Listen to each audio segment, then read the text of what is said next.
Welcome to the What's Your Superpower webinar. And I am so glad that you've joined us today. I'm going to put up my slides so that you can get prepped and play with me today. So there is the slide deck and we'll get started.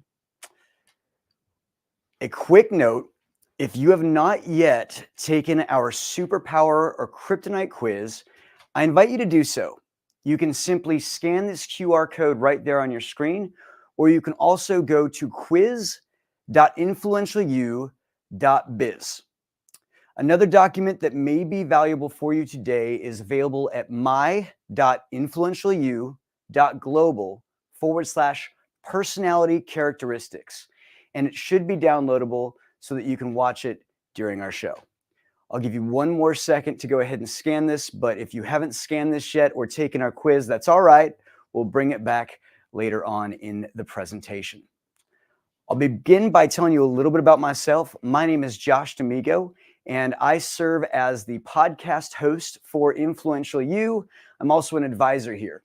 I hold my master's degree in organizational management, and I've worked and studied here at Influential You for a little over 5 years. As the host of the Influential You podcast, I get to interview our clients and share their stories of how they used our education to hit aims in their business and personal lives over and over and over and over again. You may already see I have a heart for adult learners. And in the past, I taught public speaking for the United States Marine Corps, and I've won multiple awards from local chambers here in Ventura, California, where I live. My birthday is in 2 weeks, so please let me know in the chat if you need my address to send me some presents. Now, we're going to get going with today's talk. We'll start with a brief explanation of who we are and what we do here at Influential You. Since 2009, we've helped thousands of business owners, executives, and entrepreneurs become more influential, more rewarded, and more you. We teach a 4-year curriculum and have a variety of study programs, mastermind groups, and coaching offerings. Now, our programs are rigorous and they're application only, and we have clients all around the world. Influential You has participants across the world, and a majority of our clients in major cities in North America, in Europe, in Australia, and New Zealand. Now, you may agree with me that in order to achieve our biggest aims in life, it's going to take help. Lots of help, but not just any help. We need valuable help. And at Influential You, we collect ambitious clients all across the world that study together in our various programs. Here you can see many of the companies that we've worked with. You're in really good hands. And this is a sample of some of the smartest people and some of the hardest working people that I know. These are our program faculty members. You can see here we've got Marnie Power out of Charlottesville, Virginia, John Bajent from Auckland, New Zealand, Dr. Gary Ward, the doctor to the stars in Perth, Australia. I'm here in California. We've got Tim Nicholas in Denver, Colorado, Laurel McClay in Dunedin, New Zealand, and M. Ramona Bryson in Atlanta, Georgia. Each of our program faculty have not only completed our 4-year curriculum, they've also taken on a very rigorous certification in order to lead programs here for us at Influential You. You may want to know who our customers are, and this is a slide with the demographics from the clients that we work with. You can see that we've got 42% employed, 58% self-employed, 48% men, 52% women. So it's go women power. They're leading right now. You can see our age range with a median age of 42. We work with all industries, professions, and cultures, generally with small to mid-sized business professionals that are looking to build and accelerate their business's growth. We also work with managers and executives who are looking to expand their influence and autonomy within their organizations, communities, and personal lives. And we also recommend a current annual income level that you can see there for people that are looking to make incomes of $280,000 to $400,000 year over year. Now, let's get into what we do. How do we do all of that? Why do they let us do that to them? Well, we are the leading business education in transactional competence. We teach ambitious business professionals how to exchange more powerfully and transact for more of what they want. You may be asking, well, what does that mean? More of what we want. Well, we teach that human beings are faced with inescapable and unavoidable conditions of life. These inescapable and unavoidable conditions are conditions or situations or circumstances that adults must tend to in order to live a satisfied life. Now, as you know, one may ignore some of these conditions of life, but simply ignoring problems doesn't mean they don't exist. And we teach that if these conditions of life are left unattended, the consequences will produce a life of hardship. We teach that each of these conditions of life that you see on the screen must be addressed at some time in a human's life.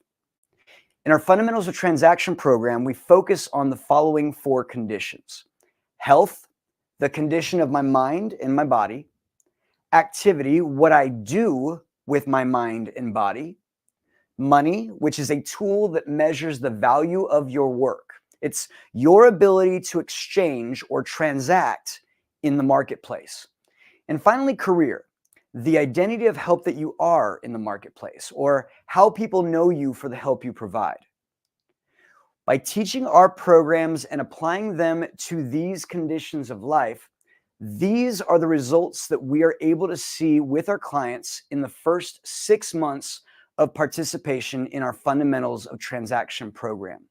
Number 1, they hit an average personal income of 45% more than they had anticipated when starting.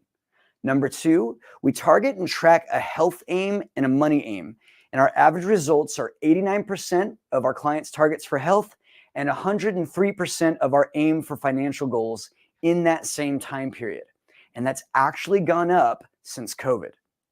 Now, we're going to focus the rest of the lecture today on superpowers. At Influential You, we teach people to build transactions to get more of what they want.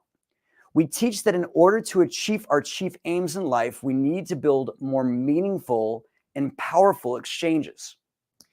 This is a fundamental principle that we teach in a model called our transaction cycle. Now, at any point in time, you can actually be thrown into this transaction cycle, but for the ease of explanation, I'll begin by assessing a thing up in the top left quadrant. You can move from assessing this thing into inventing a solution. Then you must invite others to hear about your solution, present your intentions, contract or commit to the idea, do the work and take the action to fulfill, measure the work and make sure that you did what you said you were going to do, and then complete by putting facts and judgments into the transaction and then reassessing, reinventing, and around we go. This is so vital and so important. And in fact, what we teach is really good because whether you're passing or asking for a table salt or building a coffee franchise or simply ordering a burger, you are transacting and you're always doing it. So if you're always transacting, we ought to know where we are and how we can be more valuable. If you're looking at this transaction, you may have already located places where you prefer to go to work. Some of you may love coming up with brand new ideas and be up there at the top. Some of you may love getting your hands dirty and getting to work. Some of you may be like myself and you prefer to build narratives or tell stories or lead really good webinars. And finally, some of you are really great at turning results into facts, showing people where things might go wrong, and offering your facts, judgments, and advice. What begs the question, what is it like to transact with you? This is where our superpowers begin to take shape. In your and my day-to-day transactions or exchanges, we're doing things, saying things, and acting in ways that either speed up our transactions and make us really easy to work with, or we grind our transactions to a halt. So we need to ask ourselves, what is it like to transact with you? How does the way that you view the world or your transactional superpower shape your view of transactions? What liabilities might you have in transactions? And what is your unique role in the transactions you're building? Now, we have studied over 220 different four-quadrant models, and we teach that in exchange with other humans, people move in four easily identifiable ways. The earliest record of this sort of thinking was written in 400 BC by Hippocrates. He noted that the four basic temperaments of human behavior are idea-oriented, theory-oriented, action-oriented, and fact-oriented. And we pull from his observations in our own models. Now, I'm going to mention the transactional superpowers briefly right now, but don't get too attached to it. We're going to move on to another slide, but we'll dig in deeper in a moment. This is what we call our personality characteristic slides. Now, I'm going to tell you very briefly about the different ones there, but I'll let you know we are going to come back to this, so don't freak out. First off, we have our subjectivists. These are people that we call inventors. They're idealists. Possibilities is where they love to live in their transactions. Well, if that's true, the opposite is also true. Those would be our objectivists, or who we call producers. They're realists. They look at those inventors and they say, cool ideas, guys. We like the rigor of getting to work and doing things. So enjoy those ideas. We're going to do something. They get tasks done. On the right-hand side, or what you'll see is the performer, they're constructivists. We call them performers, and they're nestled between our subjectivists and our objectivists.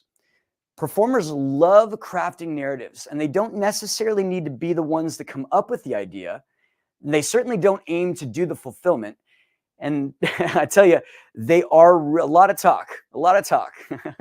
Lastly is the opposite of the performer, and that's the skeptic or a deconstructivist. We call them judges. They love to live in a world of facts and judgments. They're great at pointing out dangers, pointing out hazards. They're not judges in the sense of like cranky old, people that just bang a gavel, but they're really good at discerning facts, and you can't get enough of them around you. Now, you may remember our transaction cycle. When you put these two slides together, you begin to see where in transactions your skill sets are an asset and where your skill sets may have you as a liability. It can grind projects to a halt, it can slow down your progress, and it can rob you of your overall value if you're not aware of the places where you slow down exchanges. Now, when I saw these two models side by side, there were so many things that made sense to me. You and I are always transacting, so it's a valuable skill to be aware of how we move and think accurately about what transactions we need to enter into in order to achieve our largest aims in life. Today's talk, we're going to focus on these four superpowers or transactional personalities. I'm going to go through each of these in detail, and once again, if you'd like to download this chart and follow along, you can do so, and the address to do so is my.influentialyou.global/personality characteristics. Once again, you can go ahead and get this sheet in front of you by going to my.influentialyou.global/personality characteristics. We'll begin with our inventors. Now, inventors tend to be future-based. They're idea-oriented people who are self-reliant and highly subjective in their thinking. Their kryptonite, however, is that they tend to halt transactions with brand new ideas or a need to control. They may dismiss relationships, and a lot of times they may just completely ignore your judgments. Their superpowers include the future. They have an enthusiasm to explore and to come up with great ideas. They also have a great ability of vision and control. They have a mind that works on a 5 to 10-year plan, and it's a vision that's worth getting behind. They tend to be imaginative, strategic, optimistic. They have this vision for how things could come together towards an outcome for everyone involved. They generally move around in positive moods, or the glass is almost always half full of new possibilities. At the same time, they have kryptonites. And here's a kryptonite that really sticks out with inventors: ego. Now, those big ideas come with big egos, and you need that when you're going to be going on uncharted territory. But you need to be careful if you're an inventor, because you may bully others into submission. Inventors need to learn to say things like, "I don't know." It's okay. They move across as independent. Just because an inventor or a human can do everything themselves doesn't mean they should, because independence is a sort of poverty. It's why many times many entrepreneurs can't get their ideas to take off, because they try to do it all themselves. Beware. They also move around in brooding and arrogance. When they're uncertain or noodling on a problem, they can get really broody and arrogant. Be careful, because you may get this onto others.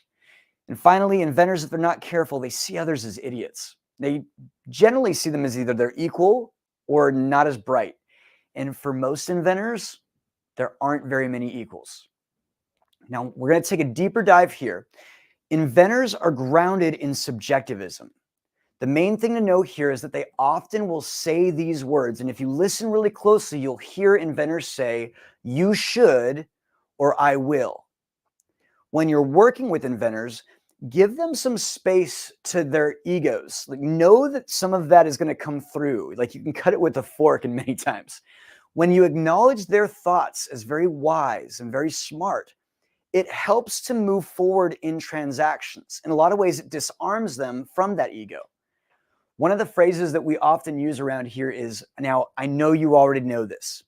And it works like a charm. In fact, our inventor is my CEO and co-founder, John Patterson. And anytime that I need to tell him something or get his compliance or get his buy-in, I use this phrase. "Now, John, I know you already know this." I'll also say things like, "Well, John, you probably put this together 10 years ago." Or, "John, you're so smart, you probably figured this out way before I did." Even though he knows that I'm doing it because he taught it to me, he loves it, because I'm acknowledging that brain and I'm thanking him for his ability to see the future, because in a lot of ways, I need that help. I sort of get stuck when it comes to future thinking. Well, that's all that I've got for the inventors. Now I'm going to tell you a little bit more about working with me, a performer. Now, performers tend to be present-based. We're relationship-oriented people, and we're inclined to be highly flexible in our thinking. We tend to halt transactions, however, with relationship concerns, or we may need everybody to be happy and have mood campaigns. We may avoid and dismiss commitments and facts. In fact, I have a performer just the other day who signed a contract and then just forgot about it, dismissed it, doesn't even care about it, because performers kind of feel a little loosey-goosey. They really are in the moment, and so sometimes you can't really trust them. You have to be very careful with performers, because in that moment, they mean it, but they may forget what they said a few minutes later. Now, here are their superpowers. They are great at mood and intention. You know, when they talk about being a thermostat, not a thermometer, well, they walk into a room and set the temperature. When they walk in, a lot of times I have to be really quiet because everybody will go, "Josh!" I'm like, no, get back to work. I'm so sorry. I shouldn't have walked in this room.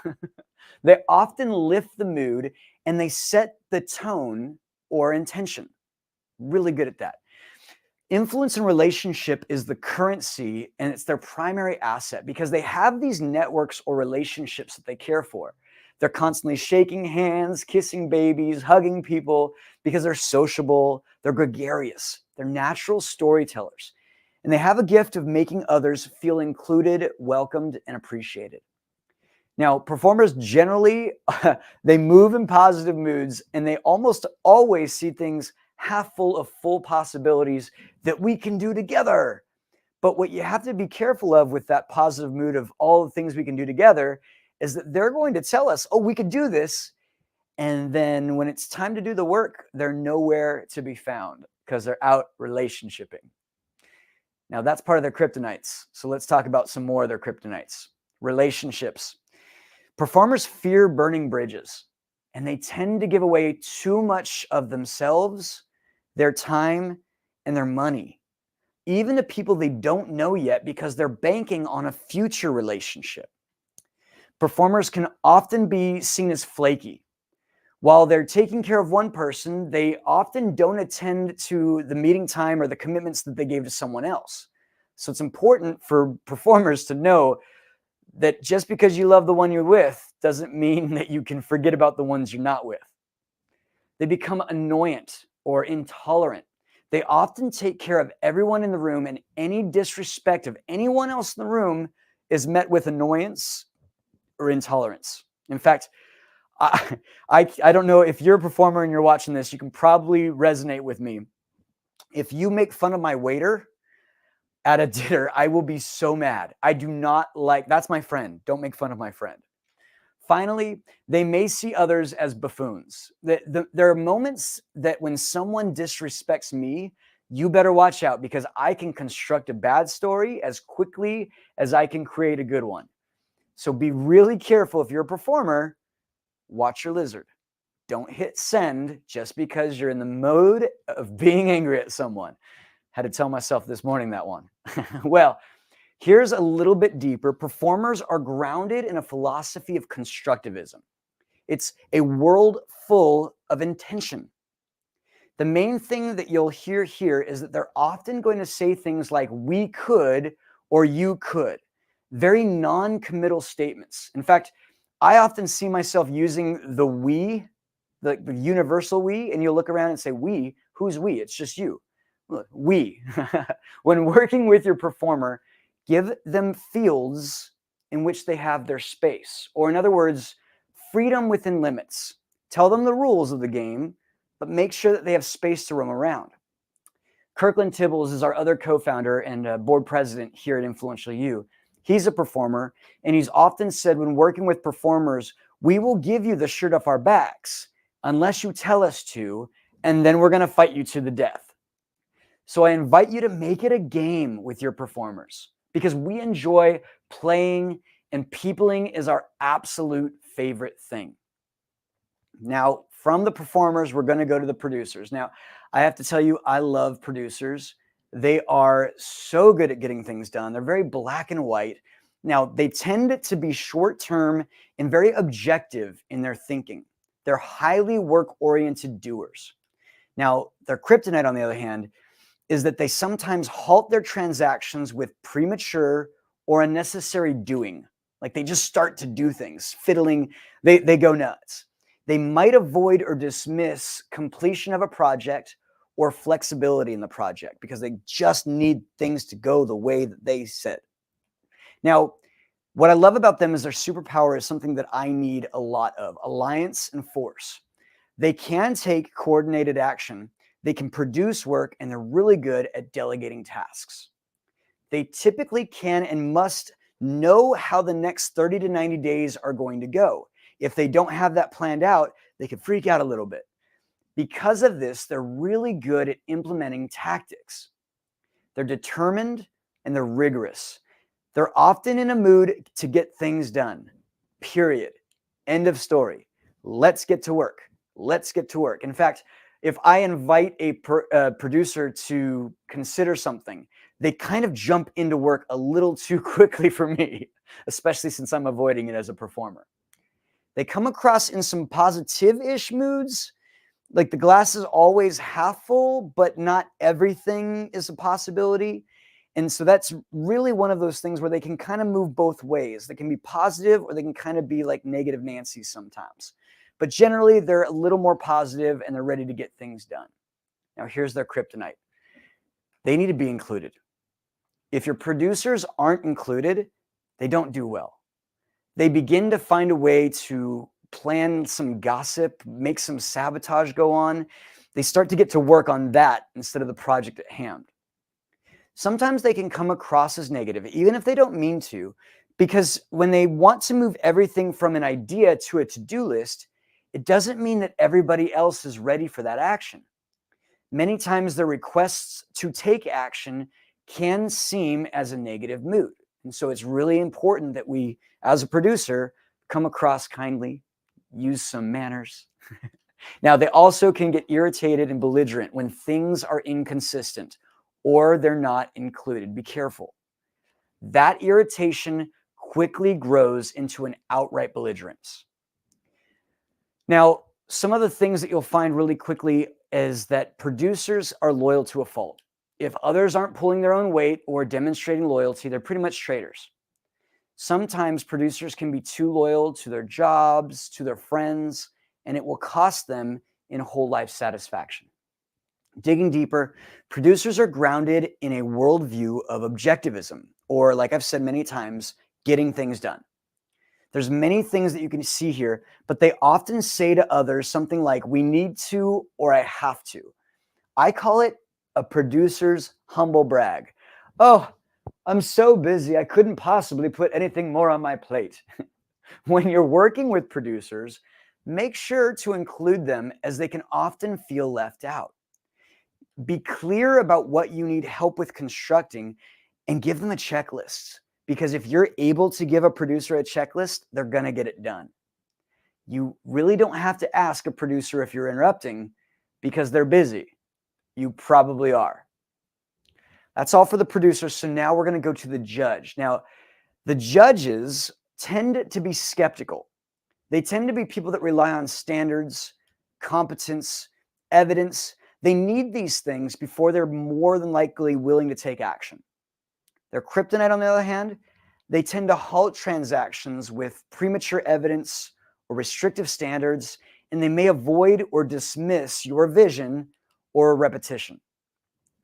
Superpowers of the judges. Now, they're often working on the culmination of facts, and they're establishing standards that produce desired outcomes. They're really good at confrontation and authority. They use the past and evidence really well. They inventory evidence and resources so that they can use them.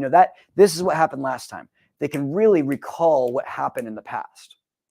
They're skeptical, critical, confrontational. In fact, right now you may be listening to me, and if you're really skeptical, you might want to see if this is you, because many times they're unwilling to act until someone gives them evidence or offers a contrary standard.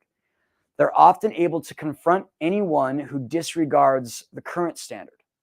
And they come across in critical moods. The glass is almost always half empty, and they're awaiting evidence that it's not. Kryptonite. They get analysis paralysis. Now, that skepticism that they use, it's a really good thing because it keeps us out of danger. But if they never leave the shore, they don't ever discover new lands. It's really valuable to get help when you find yourself overwhelmed and thinking too much. They're independent. Now, just because they can do it all doesn't mean they should. You'll notice this is similar to the inventors. That independence is it's a poverty. In many cases, it's why a lot of great ideas never take off. They're trying to get it right first. They're trying to get the facts there. Beware. Resignation, righteousness. Now, judges can be resigned that things are never going to be any different, and they're righteously so. This is how it is. This is how it is. This is how it is. Now, they can also see others as flat out stupid. Judges tend to see others as stupid for not seeing the facts or standards that they consider truth. Now, their personality is grounded in deconstructivism or skepticism. We need them to be skilled in those because many of us don't want to pull things apart. It is so important for you to listen to your judges. They can sometimes sound like a Monday morning quarterback. You know what you should have done? You tell them a story and next thing, well, I would have. I'm willing to, if is another way of saying it. They're conditional phrases that really mean like they're offering advice, and sometimes they don't know that they're giving it very prickly. That skepticism leans them towards beginning at no. When I'm working with inventors, I try to give them their space so that they can tell me no a few times because they need to disagree. But remember, just because you're a contrarian doesn't mean you're right. When I'm working with a judge and trying to move with them and convince them of taking an idea, I give them as many facts as I can. So I say fact, fact, fact, and then I give them their space. It's generally how I work with them. And I'll often go to our judge in our company. He's our CFO, Daryl. And I'll use him to think through my ideas before I take them to my CEO because he often helps me to find my gaps. Now, that's going to be the end of our presentation today, and you may have questions. And if you have further questions on what we teach at Influential You, I've got some offers for you. but you can easily put information into the chat if you have any questions or want to have a deeper dive. The first thing I'll offer is this. We have a program at Influential You called Thrive. It's our self-guided training, and for many, they may want to seek additional study, practice, and they want to use these habits, and you can subscribe to our Thrive self-guided training, and you can take a photo of it right there. There's a 30-day free trial that I want to give you the code for, and it's 30 days, 30 DAYS, so that you can test drive this for a month. You'll have tons of time to learn at your own pace. You can actually supplement your professional development through our program. Subscribers get weekly live e-coaching sessions and access to a rich content library featuring exclusive video lessons from the Influential You senior faculty and many industry experts. In fact, yesterday, we just talked about bias. And if you're interested in finding biases that you don't know that you are holding right now, it's a really valuable video to watch. You will get proven proprietary tools to accurately assess your career and develop a realistic strategy to achieve aims even faster. Now, you can sign up for the 30-day free trial and can cancel at any time. The Thrive subscription is $125 a month, but if you use that coupon code 30 days at checkout, you'll have a free month to try it out. Finally, if you'd like, you can book a strategy session with me. I'd love to do a deep dive into your specific challenges, and I'm certain that we have some powerful solutions. You'll see there that my mobile number's on there, my email's on there, and you can email me any questions that you might have on today's lesson, and I'm happy to talk more about it. Now, in the show notes, if you're watching this later, you'll probably see some down there, but I invite you to study this because the more valuable you are in your transactions, the easier it is to work with you and the more simple your life becomes. And achieving aims over and over and over again becomes a habit, something that you do naturally. Thank you for joining me on this briefing on the Influential You framework. I hope it's been well worth your time, and I look forward to seeing you on future episodes. Once again, my name is Josh D'Amigo, and thank you for considering Influential You. I hope it's been worth your time.